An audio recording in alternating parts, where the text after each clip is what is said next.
Je voulais commencer cette vidéo en vous disant merci.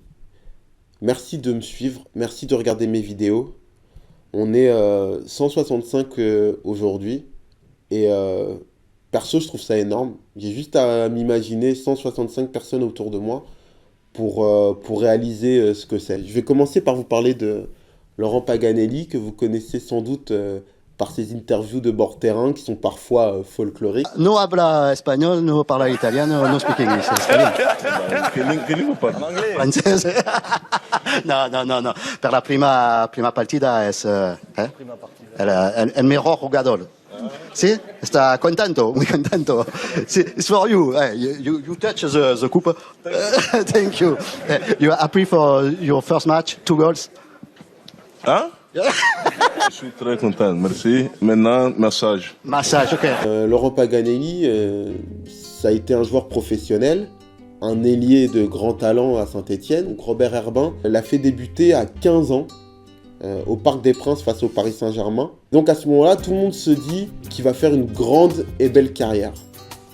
Et ben il n'en fut rien. Cette interview, elle m'a ému. Il m'a vraiment touché. Parce que j'ai découvert finalement un homme meurtri. C'est pas difficile tout de même, il faut... Voilà, en bas de course avec Paganelli, là il y a un tir de Paganelli, et but de Laurent Paganelli à la 10e minute de jeu. Vous ne verrez plus jamais le bonhomme de la même façon. Et donc je trouve ça intéressant. Donc dans tous les cas de figure, je vous mets tout ça en barre d'infos. À Salif Keïta, en lui présentant les compliments de tous les journalistes africains, bien sûr, et de tous les journalistes français, car ils pensent beaucoup à lui, ils savent que nous étions très embêtés, je dois le dire. Car combien de fois ont voulu nous en faire le meilleur joueur du championnat de France?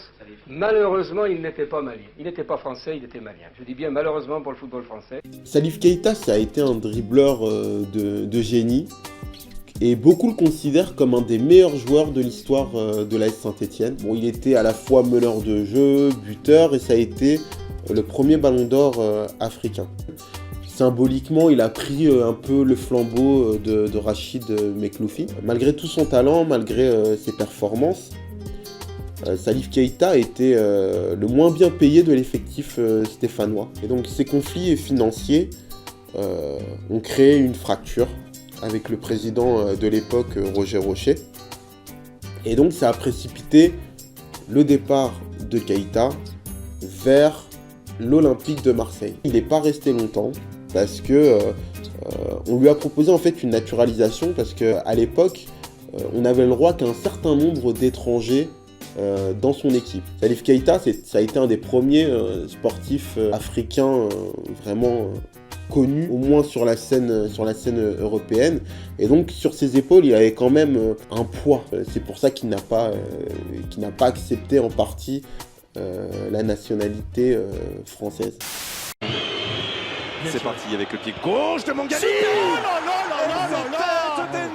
Encore une fois, Grégoire. le capitaine d'Angers qui vient donner l'avantage à la 17e minute au SCO et inscrire son 4e but de la saison, le géant sénégalais. C'est un véritable box-to-box, voilà, qui est capable d'être à la fois à la récupération et à la finition.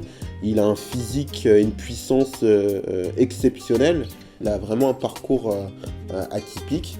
Donc il faut savoir qu'avant d'être footballeur professionnel, il était menuisier. Je suis d'origine sénégalaise et ça me fait toujours plaisir, par une interview, de renouer un peu avec mes racines. Ensuite, j'ai interviewé le latéral dijonnais Arnold Boukamoutou. Un peu comme Cherendoy, c'est quelqu'un qui a eu un parcours assez compliqué, dans le sens où il est professionnel vraiment depuis très peu. Un Français qui en est en France, mais qui a choisi donc de défendre les couleurs du Congo-Brazza. Il n'était jamais allé au Congo avant d'être sélectionné. Sa façon de me le raconter, j'ai vraiment été touché. Parce qu'il me raconte la première fois qu'il voit sa grand-mère, qui elle parle en lingala mais comprend un peu le français, donc il y a son cousin qui est là pour faire la traduction. Enfin, il y a vraiment ce côté famille, ce côté découverte qui m'a vraiment touché. Ce qui m'a touché avec Arnold Boukamoutou, c'est aussi sa volonté de s'investir au Congo après sa carrière, voilà, et de se reconvertir dans l'écologie. Les gars, pour le Congo et Pupite. Pupite. Pupite.